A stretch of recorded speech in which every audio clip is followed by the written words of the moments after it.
What's up, everybody out there in 420 land? This is the co-host of Two Stone Dudes podcast, Ryan Castle. The Anchor app is where I got my start, and it's been amazing being a podcast host so far because of Anchor. Let me explain. It's the easiest way to make a podcast for free. That's right, it's free. Anchor then distributes your podcast to Spotify, Apple Podcasts, and so many more. And I won't forget about the creation tools that allow you to edit your podcast from your phone or your PC. And you can get paid with no minimum listenership. It's everything you need to make your very own podcast. Download the free app or go to anchor.fm.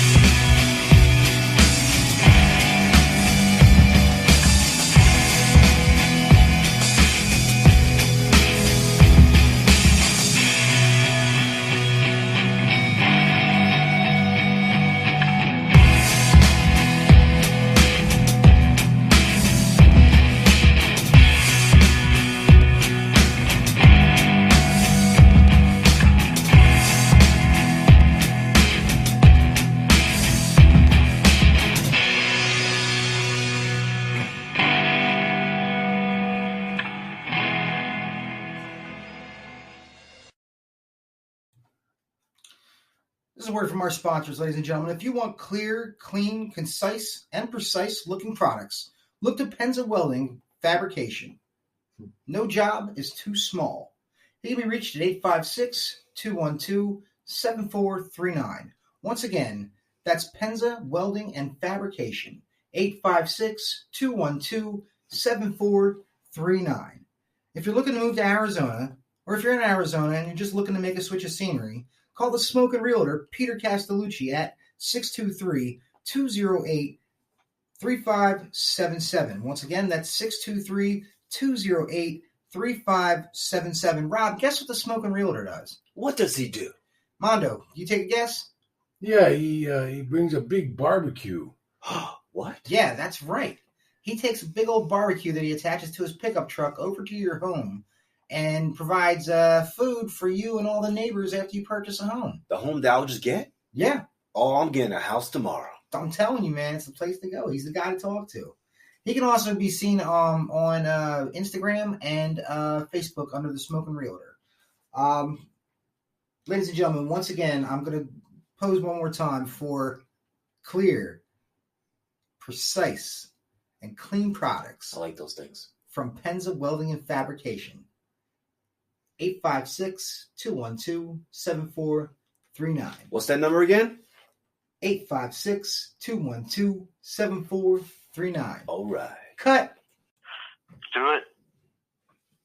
All right, ladies and gentlemen, welcome to another episode of the Two Stone Dudes podcast. This is your co-host, Ryan Castle, with Rob the Knot. And Mondo Homunculero. Double yeah! Today on the show, ladies and gentlemen, we have a last-minute fill-in, but a sweetheart who really Gentleman.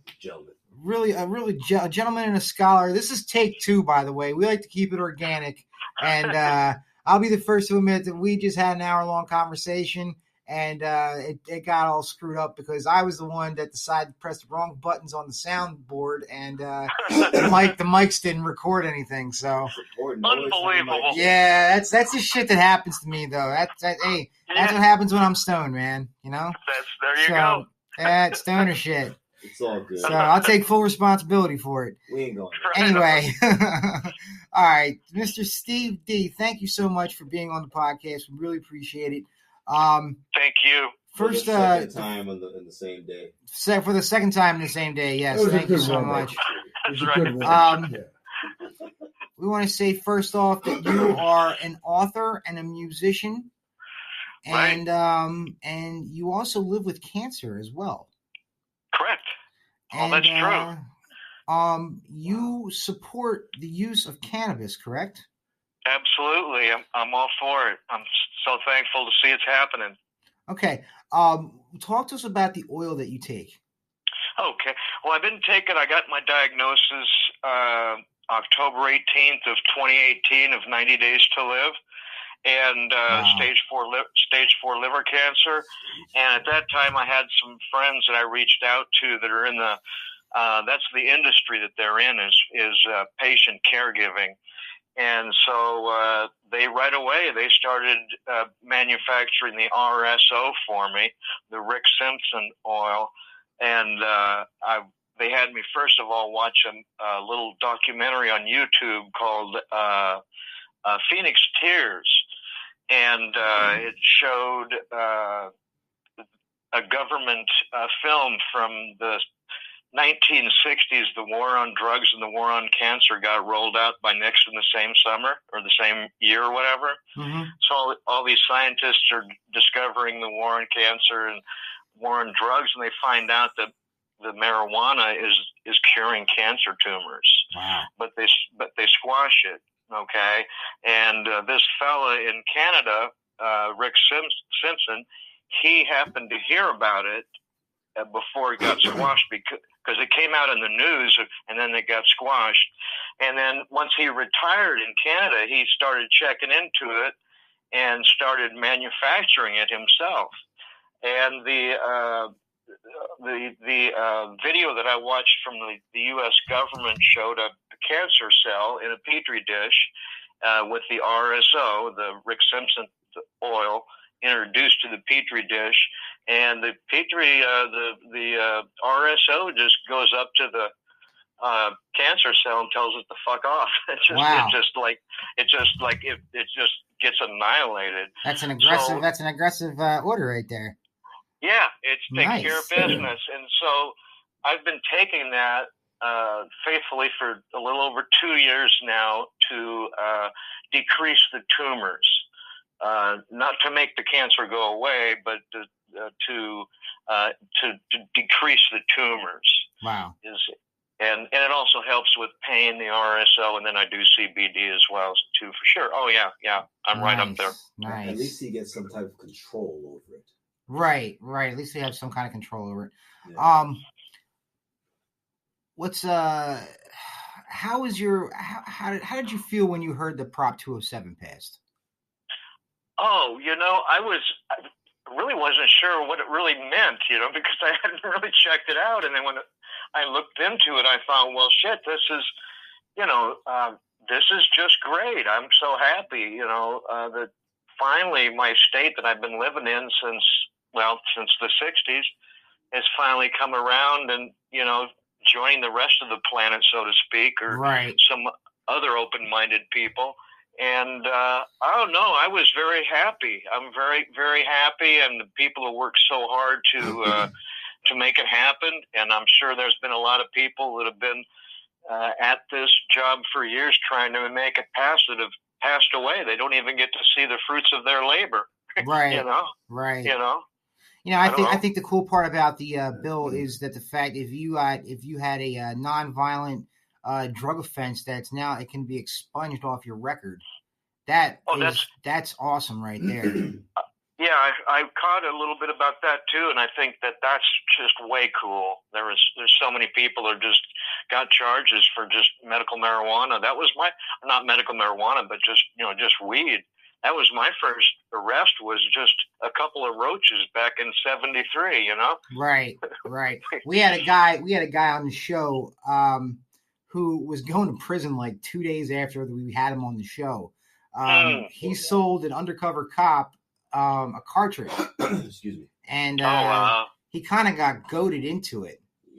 Yeah. It's a bullshit case. It's a bullshit charge. And for sure. he didn't even get a subpoena until 6 months later. That's the fucked up part about it. So yeah. So little situations like that, which could be possibly overturned due to this bill. I think that's great. No, I'm all for it. Absolutely. Yeah, sure. Absolutely. I want to talk about your books right now. Let's talk about your books real quick. Tell me the names of the books you got going on. Well, I got a book. It just came out August 22nd. It's called The Unexpectedly Long Life of Me, Stevie D. Okay. And it's a book of short stories and haiku poetry, as well as some longer form poetry. And it also includes some of my art pieces as well, my originals. Nice. Yeah. Right on. I wonder if he has his face. Stevie, do you have your face on your cover? Ron wants to know if you have your face on the cover of the page. I do. Nice. All right. Yeah. I like that. All right. Yeah. It's a picture of me performing at a show at the Arizona Biltmore. Okay. All right. Cool, Okay. man. But Right yeah. on. Excuse me. So you have a couple of bands. You actually have 3 bands going on. Right. Yeah. 2 of them are, well, nothing is really active right now with the COVID and the music and the Right. Touring so much.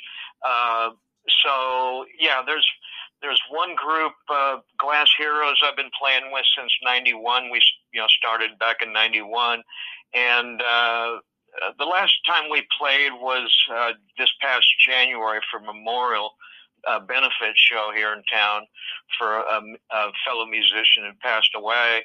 But we're still together. We haven't practiced or anything, but if we want to do something, we'll get together and do it. Right. The other group I have here locally, here in town, is called Stevie and the Sleaze, and it's just a fun little band with some friends of mine, and we write funny little songs about kicking dope and scoring on the street, and just oh, it's horrible. Yeah, no, but it's like, well, we got one song called "You Didn't Tell Me About the Jones." It's about somebody getting strung out, and they didn't know that they were going to get strung out when they oh did. Shit! But we have a little bit. We try to have a little bit of fun with it. Nice. And then the third group is, well, it's kind of like a solo thing. It's me and another local musician here in town. He played all the instruments, and I wrote the lyrics, and I do spoken word over his music. And we've got 2 releases on that. And, of course, you can find all that on my website, stevedavispunklife.com. Nice. Yeah. Okay. All right. What about all your Facebook and social media stuff is on there too? Yeah, everything is linked up on there. What's going on with the Stevie and the Sleaze is we had a cassette that we did ourselves here locally, and then I'm friends with a record label in Germany called Wanker Records, and Why would you not love? Dude, that's funny as shit. Yeah, and anyways, I've established a relationship with the guy who owns the company for years now, and I told him, I said, I think that this little band would be a good fit for you, and I think that your label would be a good fit for our little band. He just released a band called Joy Killers. I guess there's some guys from TSOL and Agent, those guys and stuff. But so that's coming out in spring. 2021 is coming out in spring. On Stevie and the Sleaze will be coming out then. I also have an article that I've contributed to a magazine that's coming out this spring. It's called the R&R Press. It's a literary journal, and I wrote an article about my diagnosis for that magazine. It'll be coming out in February. Nice. Where can people find that? Well, it'll be all linked up on my website. Okay. All right. Yeah, everything starts on my website, and you can even get a hold of them if you have any questions or you wanted to order something on the side. I have merch here at my studio. Okay. He's connected to everything. Yup. All right. Let's get your thoughts on a few current events. Okay. Sure. COVID-19. Talk to me about your thoughts on COVID-19. Okay. Well, COVID-19. Let's see. It's pretty gnarly. I think that it's. I think it's a real thing. I take it serious because I'm a cancer patient and I just take care of myself out there. I think it's an opportunity because COVID has seemed to turned into a political thing to where it's just like a lightning rod. And there's all these people that are upset about having to fall in line or what have you, and then there's other people that are just doing it to protect themselves possibly, and then the elder people in their family. I don't really think that it matters why we take care of ourselves, just like who cares where I get my hair cut, but it's really it's made me see the COVID. Well, it's on a community level, on the world level, but especially in our country, what I've seen it do is expose our health system. Right. Like we're supposed to be number one and all this stuff, and then our people are falling out and they're struggling just to keep up. And I thought, oh fuck, we're not really everything we thought we were, something, you know. Right. And but personally, for me, how it does, I kind of like it because it's less traffic and there's less people. You know, if I go have a cup of coffee, I'm probably the only one there that's having a cup of coffee just about that day. Maybe one or two other people. I kind of like it. I'm a fairly introspective person to begin with, you know, so for me, it just gives me more of an opportunity to dig deeper. I think it gives the whole world an opportunity to spiritually look to check ourselves to see where we're at, and you know, I don't know what to say about the COVID, but I mean that's how I'm handling it myself and my beliefs and what I'm doing. I'm no expert on it. I'm just some dude that's got a mucus rag just like everybody else, right? You know, and I'm just doing it. I know I know that because of my cancer, I'm more susceptible to stuff. So I just take extra care along those lines, especially because I go to so many doctors' offices too. That's the other thing, is I'm really careful about, you know, it's a trip, dude. It's a trip. Yeah, I can only imagine. Yeah. Hey, did you guys know there's actually a book that's like an erotica of COVID-19? Did you hear that? Did you guys hear what? He said there's a book. Sorry, we're behind a sound wall. That's why you can't hear us. Yeah. Did you know there was a sexual erotica book for COVID-19? Yeah. No, but that doesn't surprise me because I was trying to figure out how they get around all that. You know? Seriously. Yeah, get around. That's interesting. Yeah, That's that might be interesting. tough. All right. You know, I guess because I mean, there's masks and then there's no masks, but yeah, no, there's got to be a way around that. In fact, I was going to call a couple people I know and ask them how they're dealing with it. Oh my God! Oh, that's funny. That's too funny. Couple people that work in the adult industry, you know, asking them what they're doing. Oh my God, that's the funny. masks have become, you know, like strip off. I'll have to check that book out. It sounds interesting. Yeah. All right. Let's talk about the George Floyd murder and police reform. Okay. What are your thoughts when you before we talk? You said you watched the entire video. Yeah, I watched the whole thing. I mean, I never did sit and watch it in its entirety. I watched different pieces. Right. Okay. Because I knew what was coming, and I watched him pass away. It was very disturbing. I was very saddened to see that there were other people that were witnessing this thing, like the one guy that had his knee on George Floyd. The other cops that were standing around. I just thought, wow, you can't just sit here and watch this person murder somebody. It just made me terribly sad. I'm still bewildered that nobody stopped it from happening. That's the thing that I get. It's just like there it is, and we're filming it too, by the way. Right. So he could have put his camera down and stopped it. Yeah, it could have been. Yeah, and that's the thing that made me sad. And I know that it happens. It happens around this in this country, and now everything's getting recorded, but it's been going on that way for.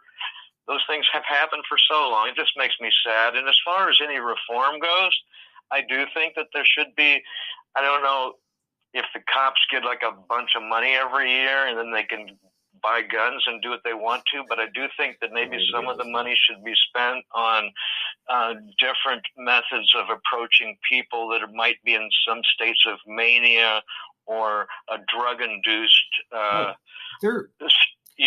something that, because I don't think that cops really know how to handle those situations based on what we're. So I do think that there should be maybe some of the money, some of the dough that they get should be put towards like mental health area or something? There was a couple of people that appeared on another podcast that talked about the situation. One idea was they need to spend 20% of their time training.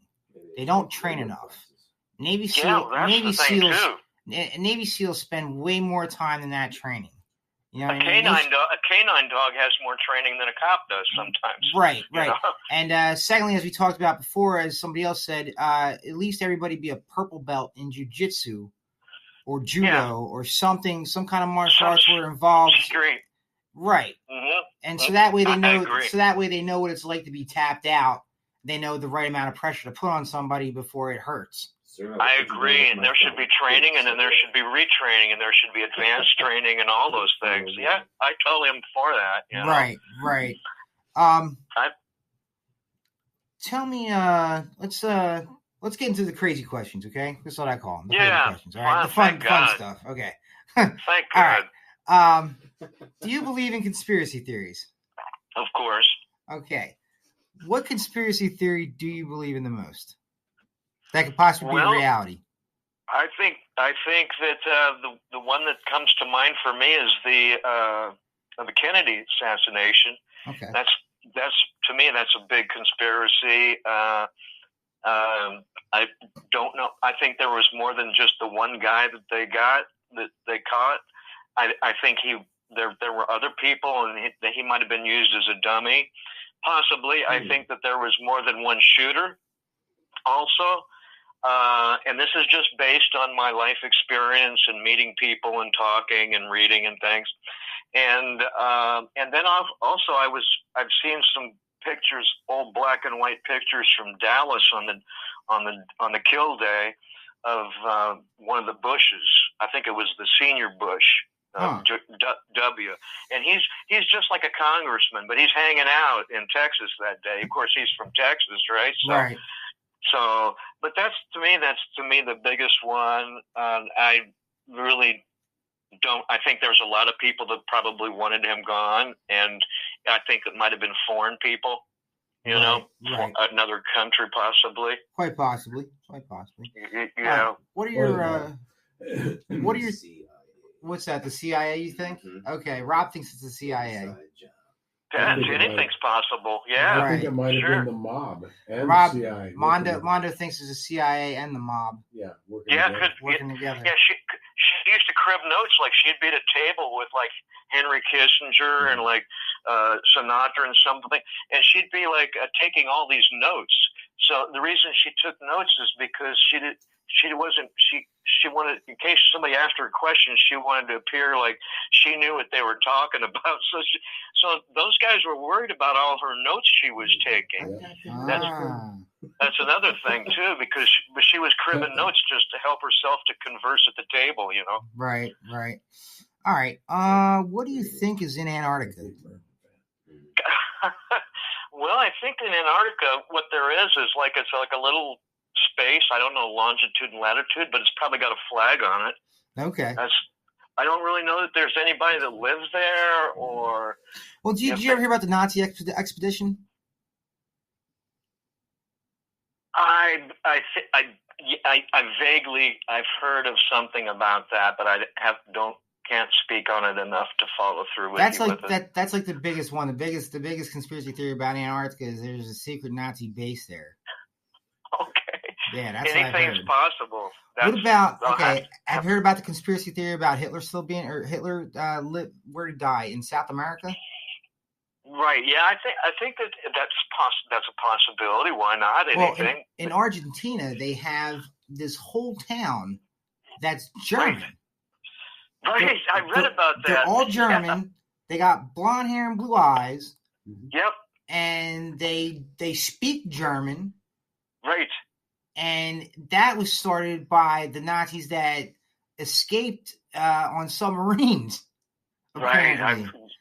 Right. I think that there's some. That whole community is based on war criminals. Yeah, right. I know that I even heard that the Confederates, when the Civil War happened, that the Confederacy, some of those people relocated to South America and did their own Confederacy thing down there. You know. Wow. They just with their flags and stuff and they have their little communities. But yeah, shit, wow. All right, but I believe it. Sure, I believe anything. All right. Do you think aliens exist? Oh yeah, of course I do. I haven't seen any, but I've felt presence, the presence of other entities around me. Okay. Have you ever done like a psychedelic, like a DMT, or? No, I did PCP when I was a kid, but I don't know if that's up the same alley. Ooh. Wow, that's some heavy shit right there. Okay. So you never did like mushrooms or anything? Yeah. Oh yeah, I used to do the mushrooms. Oh sure. Not the new ones that they got now. I haven't tried those, but but I used. Go ahead. It hasn't changed. No, I used to try the ones when you find them when you're kids, the shrooms growing on cow shit. Right. What do you remember what your experiences have been? Just like with those psychedelics? Organic. Yeah, I just tripped out. I just like I knew all the universes, all the answers to the questions of the universe and where I fit in it. I do remember when I came down, I felt burnt out. Probably a lot of energy must have been going through my body, but the people that I did it with were friends, and I guess it was a trip. We took a good trip, and just I never did it too much because I've got a pretty crazy imagination going already, so I seem to be okay without the psychedelics. I'm trying to get a road trip between me, Rob, my friend Kevin, going to Denver to go pick out some mushrooms there because we're legal. And you can go into a store and buy them now. Yeah, and, you can. And then just go like camping. A Tootsie Roll. Yeah, I think we're just going to go camping for like a night and trip out and have a good time. So that sounds like an idea. That sounds good. Yeah, because my friends that do the RSO, I have friends that provide that to me. They also have the mushroom. Okay, the what we're talking about, and I didn't try any of that, but they have it. They said it's fine. It's pretty. The way they have it, it's pretty nice. You just take a little chunk, and like you said, maybe light a campfire and enjoy your evening. Oh, okay, all right. Damn, that's the way to do it, man. That's the way to do it. All right, Mr. Rob, do you have any questions for Mr. Stevie D? No, but I realized he mentioned art, so we definitely got to check that out, right, Mondo? Yeah, we're gonna check your art out as soon as humanly possible. We're gonna try to put that on our WordPress site, twostonedudes.com. Sure. So we'll put Thanks, it on there. man. No Thank problem. you. Yeah, there's some on my there's some artwork on my website. There's you'll see some stuff there. I started doing artwork about 14 years ago with a friend of mine. And we did pretty well. We had art shows on both coasts, and people were supporting us. They were buying our things, and then some of my friends that I would show the collaborative efforts to, they would talk about how they liked mine. They preferred mine over my friends' artwork. Hey, Steve. Steve. Yeah. We're going to pause the conversation because we're going to start a new recording. Hold on a second. This is a word from our sponsors, ladies and gentlemen. If you want clear, clean, concise, and precise-looking products, look to Penza Welding Fabrication. No job is too small. He can be reached at 856-212-7439. Once again, that's Penza Welding and Fabrication, 856-212-7439. If you're looking to move to Arizona, or if you're in Arizona and you're just looking to make a switch of scenery, call the Smoking Realtor, Peter Castellucci, at 623-208-3577. Once again, that's 623-208-3577. Rob, guess what the Smoking Realtor does? What does he do? Mondo, you take a guess? Yeah, he brings a big barbecue. What? Yeah, that's right. He takes a big old barbecue that he attaches to his pickup truck over to your home and provides food for you and all the neighbors after you purchase a home. The home that I'll just get? Yeah. Oh, I'm getting a house tomorrow. I'm telling you, man, it's the place to go. He's the guy to talk to. He can also be seen on Instagram and Facebook under the Smoking Realtor. Ladies and gentlemen, once again, I'm going to pose one more time for clear, precise, and clean products. I like those things. From Penza Welding and Fabrication. 856-212-7439. What's that number again? 856-212-7439. All right. Cut. 4-3. There we go. All right, ladies and gentlemen, welcome back to the next segment of the Two Stone Dudes podcast. We are still with Stevie D. This is myself, Ryan Castle, the co-host, along with Rob the Nod, and Mondo Humunculero. And we had our interview with Stevie D. Mondo, you know what? I'm going to tell a quick story about Stevie. I met Stevie at this church on Bethany Home Road at a Narcotics Anonymous meeting. And and we had a great conversation after the meeting. And it went on for about an hour, if I recall. And I left with a CD. And it was a great CD. And I really appreciate it. And I kept it I kept it for a long time. I think I left it in my I think I lost it in my almost divorce. But I think she took it with her. But because she liked the CD too. Yeah, my wife liked the CD too. So I think she took it with her when I left. The yellow one? But, yeah, the yellow one, the yellow CD. So anyway. Right on. That's all. I remember that evening, Ryan. I remember meeting you. Cool. Oh, man. Yeah. Cool. That was a great conversation. I think you were just getting ready to relocate. Yes. About that time. And I was we were both having some exciting things going on in our lives at that time. Yeah. True. Mondo, do you have anything for Mr. Stevie D? Well, now the Stevie and the Sleeves project, there is one album out already, correct? Correct. Yeah, we've got the cassettes come out, and then we're gonna have the wanker stuff in spring. Okay. Wanker stuff. We're still laughing about that. We're little kids, dude. All I can do is hear an English person. Me too. So am I. It works out perfect. MP3s on Bandcamp and stuff too. I can't even believe it. And I tell you, the reason I found out about the label is because it was Didi Ramon, who's a huge influence on me. Yeah. It was the last record label he ever recorded for, so that's why it was of special interest to me to check it out. And I've become friends with the owner of the company after 15 years or so. Nice. Yeah, right on, man. Right on. So so one of your influences is the Ramones, correct? Big time. Oh yeah, it was the Ramones. It was Dee Dee. Before the Ramones, it was the glamsters like Bowie and Mott the Hoople and T-Rex. Yeah. And so those were really huge influences for me about fashion, things like this. And then when punk came in, I was still just right out of high school, just barely out of high school. And, I had a leather jacket, a T-shirt, and sneakers and Levi's, and I didn't know how to play, and they said they didn't either. So I thought this was going to be fun, and so their songs have always been right on the money through my whole life. Whatever's been going on in my life, they've been like a soundtrack for me. And huge inspiration, and then just many others along the way too. Yeah, right on, man, right on. I think you did a tour, a national tour. What's that? I think you did a national tour when you were first battling cancer. Well, yeah, they gave me when they gave me the October 18th, the 90 Days to Live, I jumped on a 7-week tour, U.S. tour with the U.S. Yeah, this motherfucker. There it is. Yeah. Yeah, that was shit. I was October 18th. They gave me 90 days. On Christmas Day, I left for 7 weeks. Yeah. Oh man, that's fun. That's you're such a badass, bro.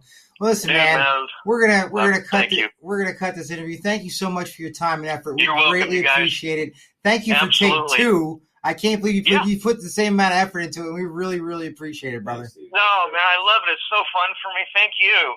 All right, Stevie, you have a great night, man. Take care of yourself. I'll do my best. You do the same. So long. All right, see you, fellas. Bye, Mikey. Goodbye. Man, that take was really good on Steve. It was, let's do the Doug Doucy. Let's do Doug Doucy announcement with Rob the Nod. Rob, give us a Doug Doucy report. The Rob says he's a governor douche. For those who don't know what a douche is, ladies, please explain. I'll give it a minute. And again, there we go. Have you heard no women speaking? Because most of them are guys here in the show, so we didn't hear a fucking thing. Anyway, moving on. Governor Douche. So he caused more traffic for us. that we had to do the show twice because we're all mind-boggled. But he mentioned nothing new over the COVID-19 situation going out here in Phoenix, Arizona. So no new mandates or anything? Full of Arizonians are still upset, including the small business owners. Right. You guys are still got to pull the hustle, man. You got to pull everything out your ass still. Mondo, what can you recommend to small business owners right now? Yeah, Mondo.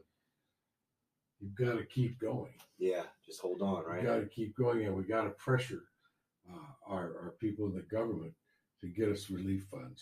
Yeah. We have to pressure them. You got to make the phone calls. Yeah. Well, at least Mr. Governor Doucy, he did mention that there will be a $25 million support boost to the hospitals and first responders. And when it comes to the schools, please continue wearing your mask. If you're sending your kids to school and they're still open and still functioning and educating, please wear the masks. A lot of them are getting ready to shut down They're again. shutting down too, but the ones that are still open, please have your kids wear the mask all times, including the bus rides. That's very important. Right. When it comes to vaccinations, we still got to wait. So hold on, people. We're still trying to get there. Right. That's on. all I got for douche news. Nice. All right. Next topic. Thoughts on women being sports commentators.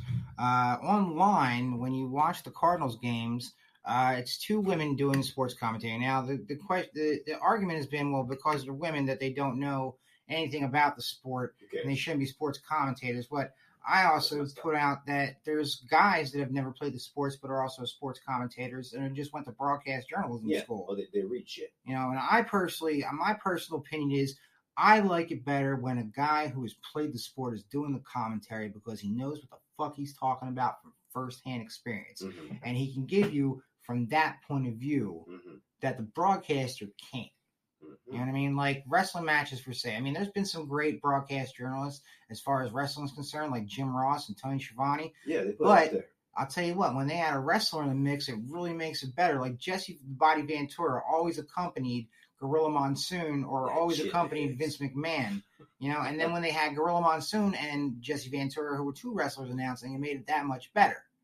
When you have people in the business doing the commentary, it makes that experience that much better as a sport. Back to you, Gene.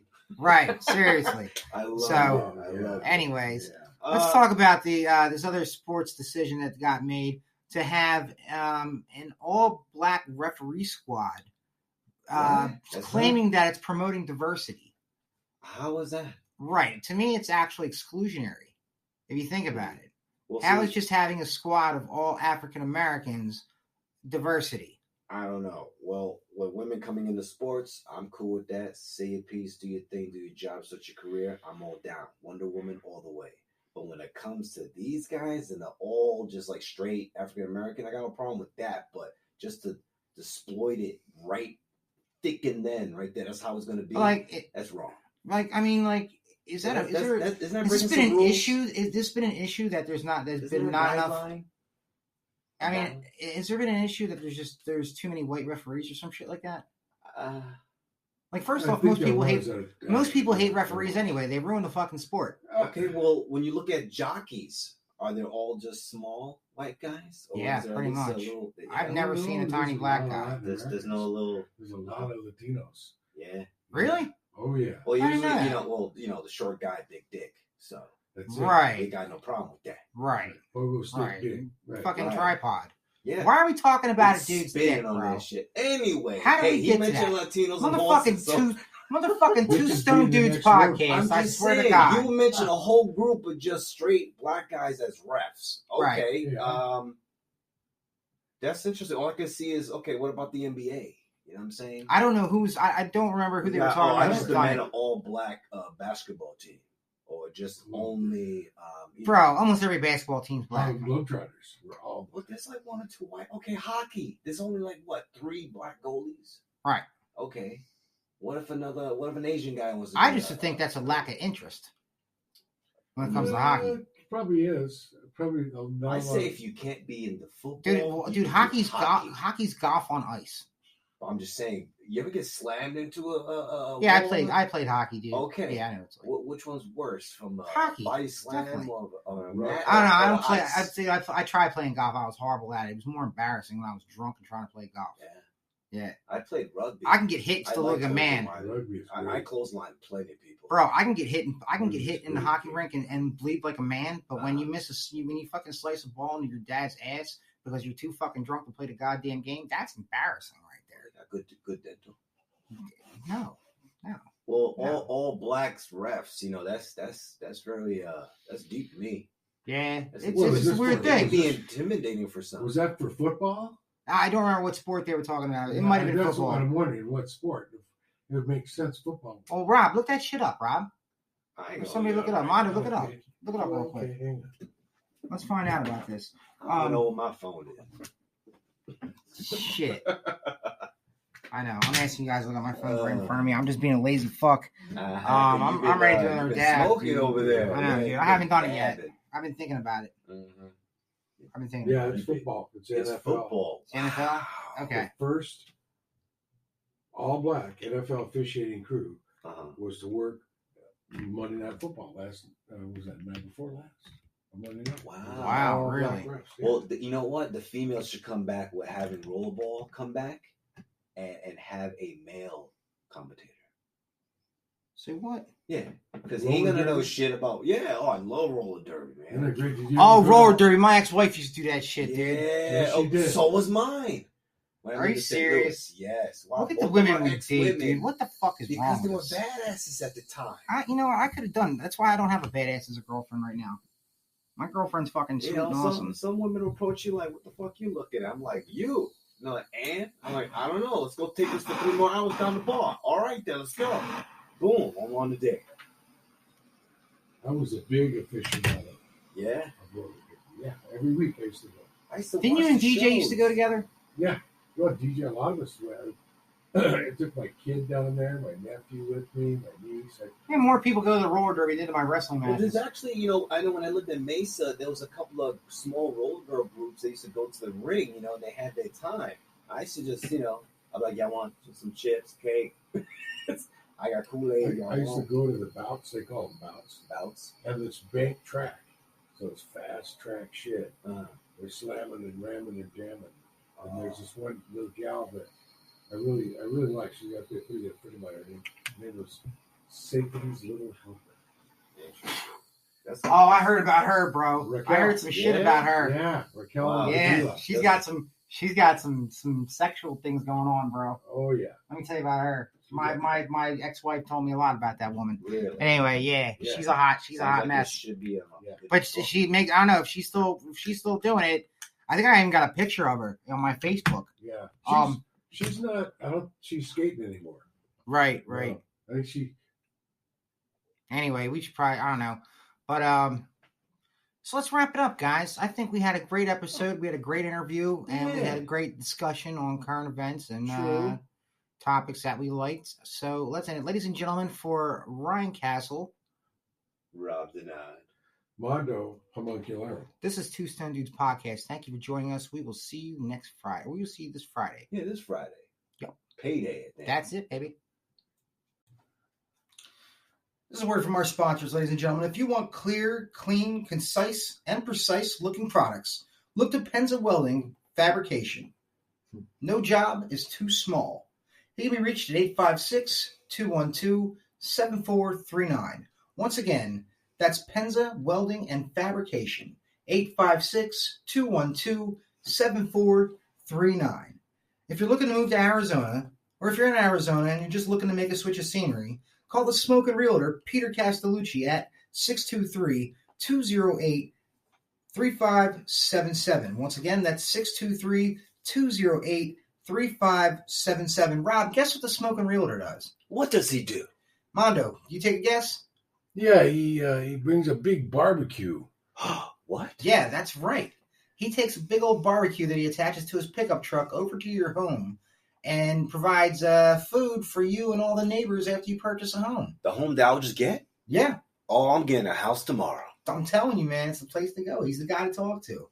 He can also be seen on Instagram and Facebook under the Smoking Realtor.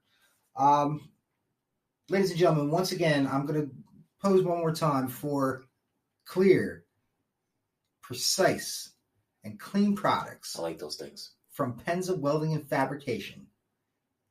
856-212-7439. What's that number again?